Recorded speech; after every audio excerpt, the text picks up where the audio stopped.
அந்த ஆசீர்வாதத்தை ஆபிரகாமுக்கு தேவன் கொடுத்தார். நான் சொல்றேன், உங்க வாக்குத்தத்தம் உங்கள் வாழ்க்கையிலே நிறைவேற வேண்டும் என்றால் அநேக தடுமாற்றங்கள், போராட்டங்கள், அவச்சொல்லுகள், உங்களோடு கூட இருக்கிறவங்க, உங்க குடும்பத்தில் இருக்கக்கூடியவங்க உங்களுக்கு எதிராய் அநேக தீமையான காரியங்களை பேசலாம், அநேக பாசிட்டிவ் காரியங்களை பேசலாம்.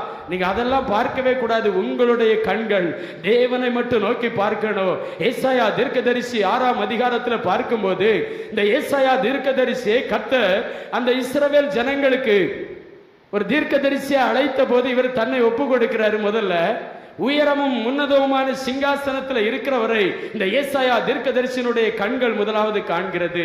அதே 5வது வசனத்தில் பார்க்கும்போது அந்த இடத்துல ஏசாயா தீர்க்கதரிசி சொல்றார், ஆண்டவரே, நான் அசுத்த உதடுள்ள ஜனங்கள் மத்தியில வாசம் பண்ணுகிறேன், நான் ஒரு அசுத்தனாய் இருக்கிறேன். ஆண்டவர் தூதனை அனுப்பி அவனுடைய உதடுகளையும் உள்ளத்தையும் பரிசுத்தப்படுத்துகிறதை பார்க்க முடிகிறது. 8வது வசனத்தில் பார்க்கும்போது அவன் ஆண்டவர் கேட்கிறாரு, என்ன நிமித்தமாய் யார் போவான்?